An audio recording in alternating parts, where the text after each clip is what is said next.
Salut à tous la team OL, Thomas M. Show pour Lyon Fan TV. Très heureux les gars de vous retrouver pour une nouvelle vidéo. Vous avez de la chance, une vidéo par jour en ce moment. Nous sommes pendant la trêve internationale et pourtant il se passe des choses à l'OL. Il y a des choses à dire et ça c'est chouette puisque chaque trêve internationale, beaucoup d'entre nous se disent: j'espère que le foot national va revenir, la Ligue 1 va revenir, notre club préféré va rentrer en scène et pourtant il nous a déçus contre le Paris Saint-Germain, mais les espoirs de titre ne se sont pas envolés. On reprend espoir, en tout cas je reprends espoir les amis, j'espère que vous aussi, j'espère aussi que vous avez passé une très bonne journée. Alors désolé, j'ai pas eu le temps de vous faire encore une vidéo en extérieur. Et pourtant, il fait extrêmement beau du côté de Lyon. Et je pense que partout ailleurs, il fait beau aussi. Merci à tous nos amis supporters lyonnais. Je reçois des messages de partout, quasiment dans le monde. J'en ai oublié certains la dernière fois, je m'en excuse. Mais voilà, je vais globaliser. Vraiment, vous êtes les supporters de partout dans le monde, en Europe, dans les dom-toms, etc. De partout.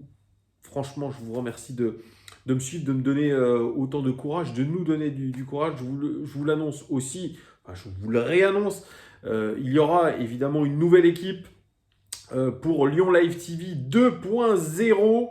On change d'équipe, mais le concept reste le même. Il y aura cette trilogie, les soirs de match, avant-match, mi-temps et débrief. Vous en avez l'habitude. Eh bien, rendez-vous samedi 20h pour ce Lyon Live TV 2.0. J'espère que vous serez nombreux à nous suivre. Alors, nouvelle vidéo, car aujourd'hui, il y a eu une annonce importantissime pour l'avenir à moyen terme de l'Olympique Lyonnais. Il y a eu une conférence de presse de près de 45 minutes quand même de l'Olympique Lyonnais pour nous annoncer la prolongation du contrat de Marcelo jusqu'en 2023. Il a 33 ans. Je vous laisse faire le petit calcul. C'est évidemment une marque de confiance pour Marcelo. C'était une conférence de presse qui avait des allures finalement de recrue, puisque Jean-Michel Aulas était présent,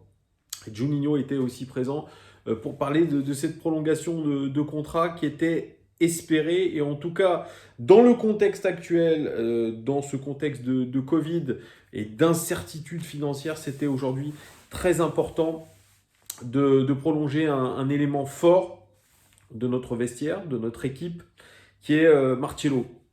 Marcelo, il est là depuis un certain nombre de temps. On l'avait découvert, en tout cas pour le plus grand monde, quand nous avions joué en Europa League contre le Beşiktaş, ce défenseur très fort dans les airs, avec un très bon sens de l'anticipation, une combativité, une très belle relance aussi, notamment sur ballon long. On l'avait découvert lors de cette campagne européenne et on avait décidé, dès la saison d'après, de se positionner sur lui et il est venu rejoindre nos rangs. Alors, il n'a pas eu une histoire très facile à l'Olympique Lyonnais, Marcelo. Il a été souvent décrié par les supporters. En tout cas, si je puis dire, sa carrière de l'OL s'est résumée quand même pas mal à une sinusoïde. Ça fait un petit peu des montagnes russes et cette prolongation de contrat, elle vient marquer une vraie confiance entre le club et Marcelo, et même l'inverse est aussi vrai entre Marcelo et le club, vraiment. C'est un garçon qui, moi en tout cas, ne m'a jamais vraiment déçu. J'en ai beaucoup parlé sur cette chaîne. On s'est beaucoup moqué de lui et pourtant, rappelez-vous, à l'été 2018, déjà, on évoquait ou non une prolongation de contrat. Marcelo s'était posé la question à savoir s'il allait rester à l'Olympique Lyonnais ou partir, puisque West Ham proposait une certaine somme d'argent. L'Olympique Lyonnais a beaucoup réfléchi et finalement, Marcelo est resté. Et je pense que ça a été l'une des meilleures décisions que l'OL ait prises ces 5 dernières années. Je me mouille, mais moi quand je vous disais que ce garçon, je ne l'ai jamais lâché, puisque je vois en lui des qualités énormes, des qualités qui nous manquaient depuis notamment le départ de Samu Umtiti, par exemple. Mais Marcelo, il a amené ce côté leader dans notre équipe, patron, ce joueur capable de, je dirais, générer autour de lui une sacrée force collective, une assise défensive intéressante. Si aujourd'hui on a une belle assise défensive, si on est meilleur en défense, c'est notamment grâce à Marcelo. Vraiment, c'est ce leadership qui fait qu'aujourd'hui, on est bien meilleur défensivement, même si le président Olas l'a dit, il y a du relâchement. C'est pas le président Olas, c'est Juni qui l'a dit. Il y a du relâchement sur ces derniers matchs. Mais voilà, Marcelo, il est vraiment garant de tout ça. C'est un des vice-capitaines de notre équipe. Bien sûr, il a été moqué par des performances peut-être un petit peu compliquées. On l'a appelé El Tractopelao.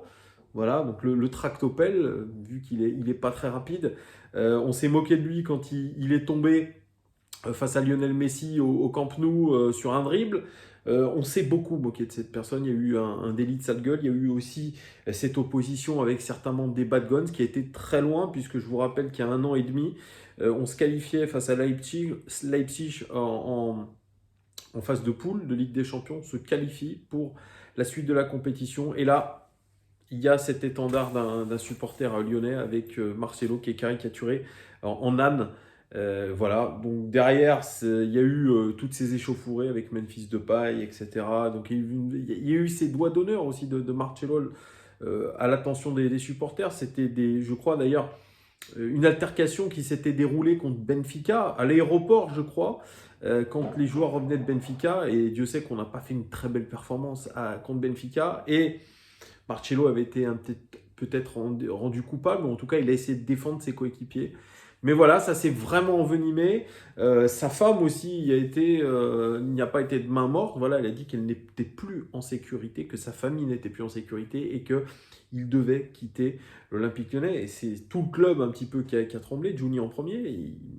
Il disait déjà à l'époque, est-ce que finalement on n'a pas atteint un point de non-retour entre Marcelo et les supporters? Et puis, il y a eu cet apaisement, ce vrai apaisement. Et je crois, dans mes souvenirs, on me dirait si je me trompe, ce fameux match contre Bordeaux, à Bordeaux, où on a vu un Marcelo aller vers les supporters et se rabibocher. Et à partir de là, c'est vrai que la confiance, elle s'est recréée entre les supporters et Marcelo. Il a pu donner le meilleur de lui-même.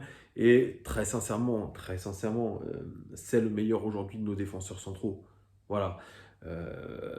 Vous pourrez me dire peut-être Donayer est à ce niveau-là, mais moi je parle en globalité dans le leadership, dans l'expérience, dans tout ce qu'il transmet. Marcelo, eh bien pour moi, il est aujourd'hui un leader, il est le meilleur de nos défenseurs. 33 ans, c'est un bel âge, c'est l'âge de raison, c'est l'âge de la maturité pour un défenseur central. Et cette prolongation de contrat jusqu'en 2023, et encore, ce n'est qu'un minimum, c'est ce qu'a dit Jean-Michel Aulas, c'est la preuve qu'on veut que Marcelo soit encore là pour longtemps en tant que titulaire, mais aussi peut-être comme celui qui va transmettre des choses à la nouvelle génération, que ce soit Signani Diomandé, on a parlé de Ndiaye, alors je ne connais pas vraiment tous les jeunes du centre de formation, en tout cas ça va être...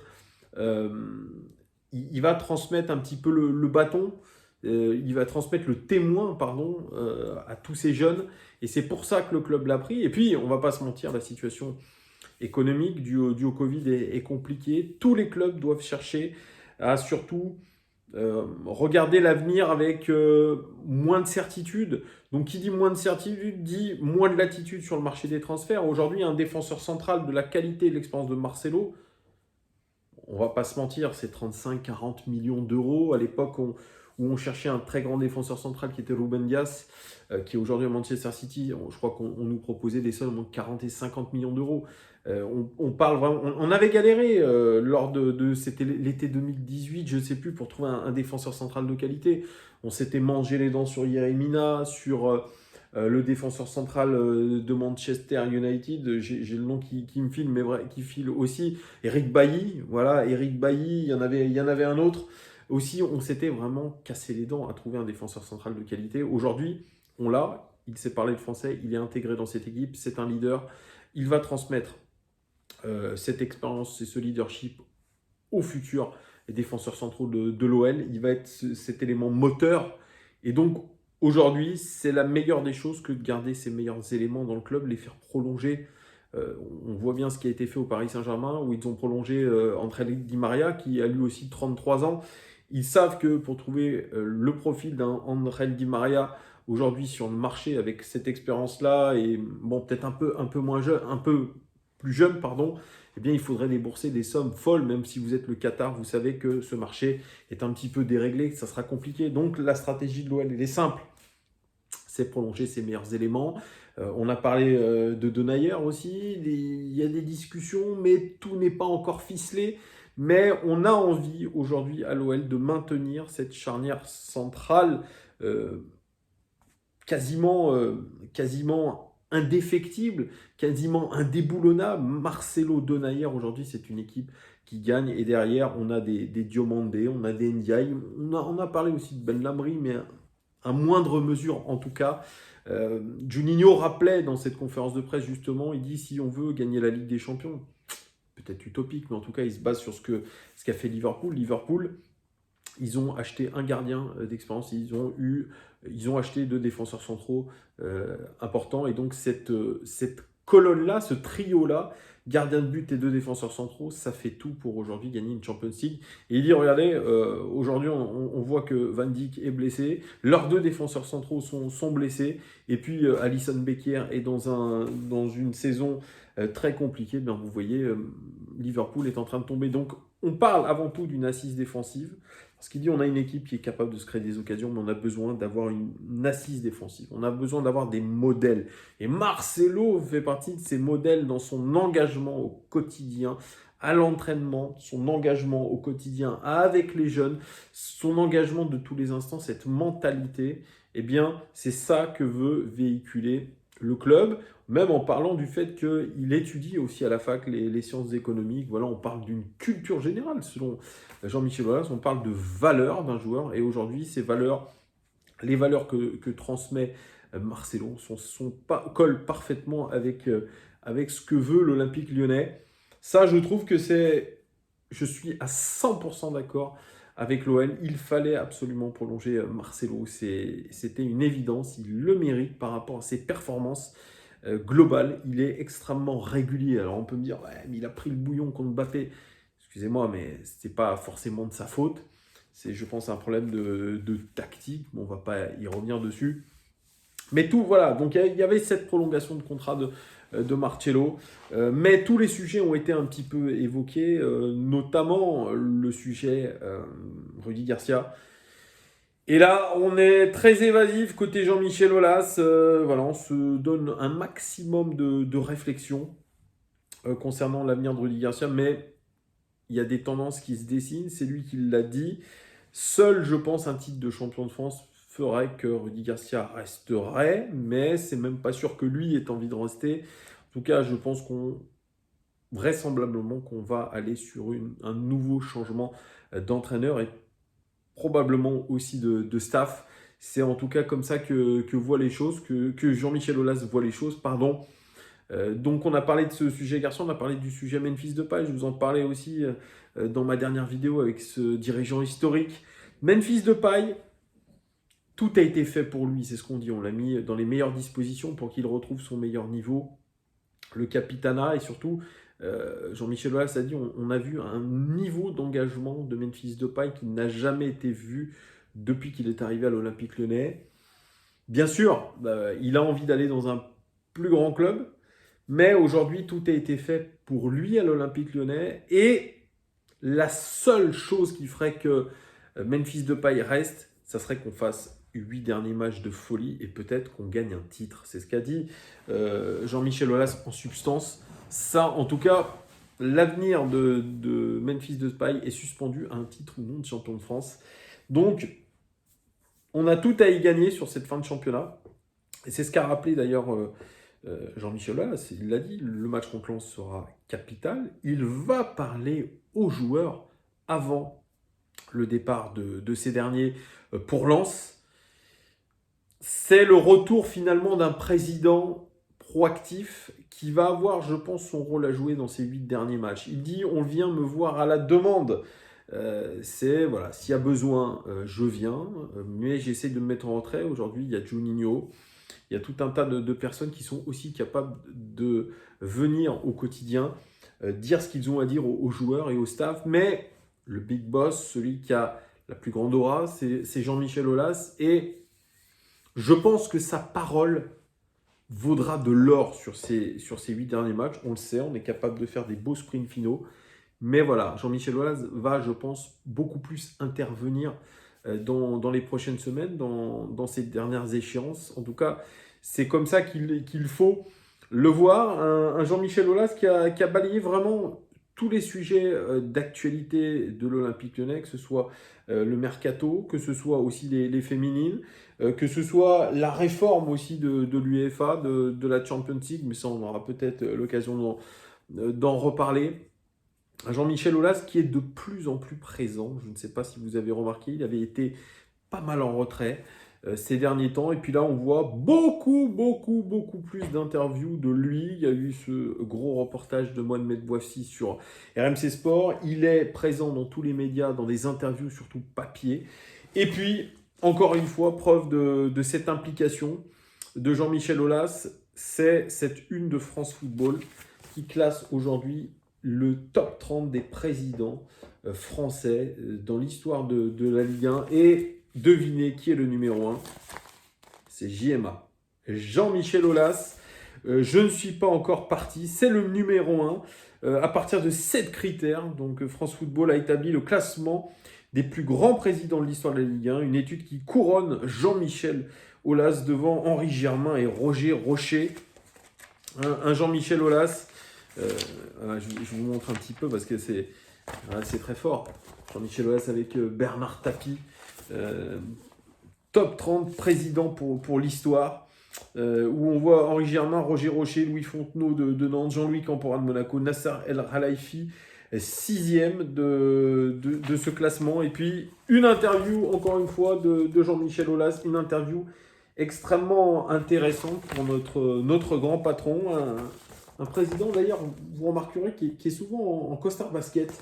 C'est peut-être preuve d'une jeunesse qui se renouvelle. 72 ans, Jean-Michel Aulas, qui est président depuis 1987, on le rappelle. Et ce qu'il dit dans les interviews est très intéressant, est toujours très intéressant en substance, ce qui est dit dans ces interviews.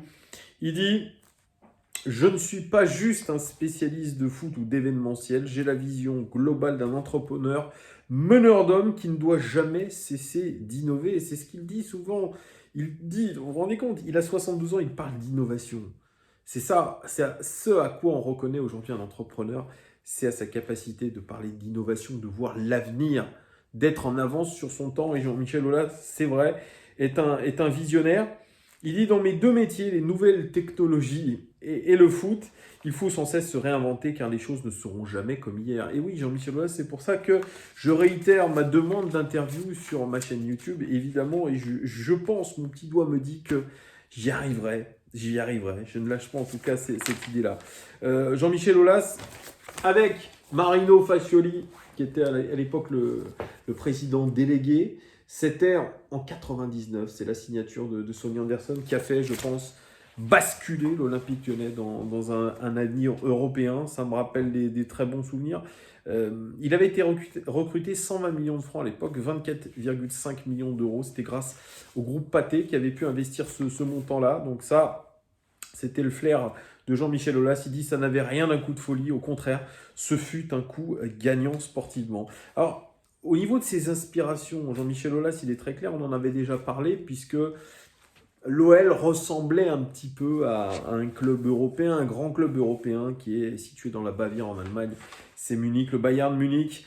Il dit « J'adore la culture de développement du Bayern, les dirigeants ont su construire un actionnariat stable et équilibré, c'est vrai, entre Adidas, Audi et Allianz. Il dit « Leur stade fut une source d'inspiration fantastique pour l'Olympique lyonnais, donc ce projet de stade, il part un petit peu de cette inspiration du Bayern. Et il fait aussi des confidences assez rares.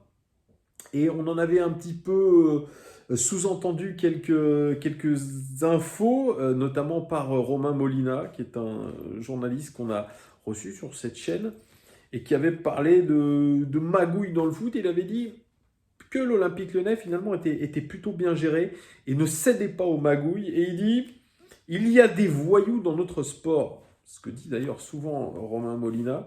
Il dit, c'est ma hantise de me retrouver piégé dans une magouille. Heureusement, je suis entouré d'un homme extraordinaire. C'est Vincent Ponceau, qui est directeur général du football, qui veille à tout. J'ai aussi 2 incorruptibles aux finances et aux négociations et des contrats qui m'alertent au moindre élément louche. Vous voyez, c'est ça qui fait qu'on est un club quand même très sain.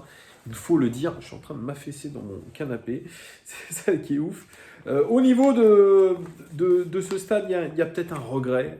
En tout cas, c'est le journaliste qui le pose comme ça. Ce retard d'au moins 10 ans dans la construction du stade, est-ce le principal regret de votre présidence? Ils disent sans doute. Sans ces combats judiciaires, nous aurions eu le stade vers 2010. L'année de notre demi-finale face au Bayern, et je pense qu'une victoire en Ligue des Champions, qui demeure mon objectif, aurait été réalisable. Je ne suis pas bien d'accord avec lui, vous me direz si vous êtes d'accord avec ce qu'il dit. Est-ce que vraiment, si on avait eu un stade comme on a le Groupama Stadium aujourd'hui, on aurait remporté la Ligue des Champions? On n'a pas remporté l'Europa League alors qu'on avait le stade et... Voilà, moi je crois que ça ne tient pas non plus qu'un stade. Il dit, les autres stades bâtis ou rénovés pour l'Euro 2016 ont généré soit des catastrophes financières, soit des doutes pour le développement du club résident. Donc finalement, cet Euro 2016, il n'a pas apporté que des bonnes choses dans la gestion des clubs et notamment sur la construction de nouveaux stades et d'un nouveau modèle autour de ça. Il dit, je sais aussi que des fonds vautours ont mis le pied dans le football français. Ça, c'est un de ses grands combats, Jean-Michel Aulas. Les fonds vautours, les États qui investissent dans le football français. Il répète aujourd'hui qu'un club comme le PSG qui dispose d'un budget de 700 à 800 millions d'euros, c'est pas normal quand d'autres plafonnent à 60 millions. On ne peut être que d'accord avec lui. Il dit, ce qui tue notre football, c'est le court-termisme. Ça, c'est quelque chose qu'il n'a pas digéré par rapport à l'arrêt du championnat la saison dernière. Il s'était battu pour ça. On a arrêté, on s'est retrouvés comme des cons. Les autres, les autres championnats ont continué. Nous, on s'est arrêté et ça a mis beaucoup aujourd'hui de clubs dans l'embarras. Et il dit aujourd'hui, même avec la crise qu'il y a du Covid, qui est une crise absolument majeure, encore une fois ce soir, on voit des chiffres qui sont hallucinants, eh bien, on n'arrêtera pas le championnat de Ligue 1. Donc, il avait raison. Il dit, j'essaye aujourd'hui d'apporter un peu de raison et d'anticipation. Parfois, j'ai envie de dire des choses, mais je m'écrase par souci de me montrer moins vindicatif. Donc c'est voulu, cette mise un petit peu en retrait, même si aujourd'hui on voit que toutes ces interviews récentes, elles montrent qu'il est de retour dans le game. Il dit, ce que j'appelle aujourd'hui, ouais, il parle du futur, parce qu'il y aura cet après-Covid à gérer, et Jean-Michel Aulas l'a déjà réfléchi. Avec ses collaborateurs. Il dit, c'est ce que j'appelle le 3e étage de la fusée, que le club prenne dans l'industrie du loisir. J'y crois vraiment, dans notre sport, le rebond post-Covid passera par des stades nouvelle génération qui, comme chez nous, accueilleront des séminaires et des concerts toute l'année, et notamment avec d'autres activités autour du médical, de la gastronomie, de l'événementiel. On parle du foot en salle, escape, il y a une piscine, surf, etc. Et puis une nouvelle salle pour l'Asvel de 16 000 places. Voilà, ça c'est l'après-Covid, c'est comment générer des revenus après la crise. Et ça, c'est ambitieux. Autre question et très intéressant aussi, c'est un petit peu le sacerdoce de Jean-Michel Aulas, l'Olympique Lyonnais, et cette utopie d'un jour gagner la Champions League. On s'est arrêté malheureusement qu'en demi-finale, que ce soit en 2010, que ce soit la saison dernière, on s'est arrêté en demi-finale de Champions, mais le journaliste lui pose la question, il lui dit, est-ce bien raisonnable de marteler votre ambition de remporter une Ligue des Champions masculine? Réponse de Jean-Michel Aulas, il y a une voie, même si elle est compliquée. Cela passe par la transformation du modèle économique du football international. Si je reste président, c'est avec cette espérance, car je ne vais pas me lancer dans une course pour acheter une vedette à 100 millions d'euros. Vous êtes prévenus, les supporters. Cela passerait par exemple par un plafonnement des salaires ou une meilleure répartition des recettes, sinon l'OL comme d'autres ne peut pas lutter, surtout face à des clubs financés sans limite par des États comme le Qatar. Il réédite cette critique. En ce qui concerne l'après Aulas à l'Olympique Lyonnais, on se dit tous que tant que Jean-Michel Aulas sera président de cet Olympique Lyonnais, eh bien finalement il n'y aura pas d'autre modèle, que ce soit sur l'entraîneur, que ce soit en termes de peut-être de management, d'état d'esprit, etc. Il dit: j'ai embauché les meilleurs à chaque poste, ce qui me libère afin de réfléchir à l'avenir. Le jour où je n'aurai plus cette capacité à me projeter, on prendra quelqu'un d'autre et l'entreprise continuera de tourner. Je ne suis pas seul, Juninho va construire notre avenir sportif. Donc il y a cette confiance absolue en Juninho.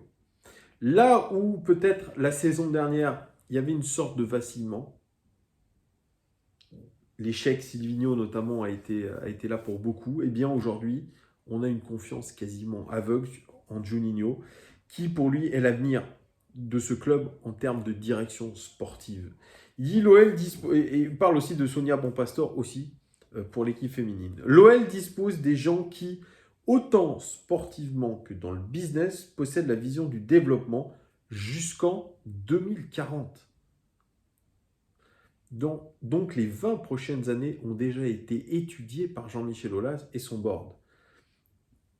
Mais à la fin de l'interview, elle est éloquente, il dit « Mais, il prévient, je ne suis pas encore parti, 3 petits points. » C'est vrai, on a l'impression que notre président est immortel.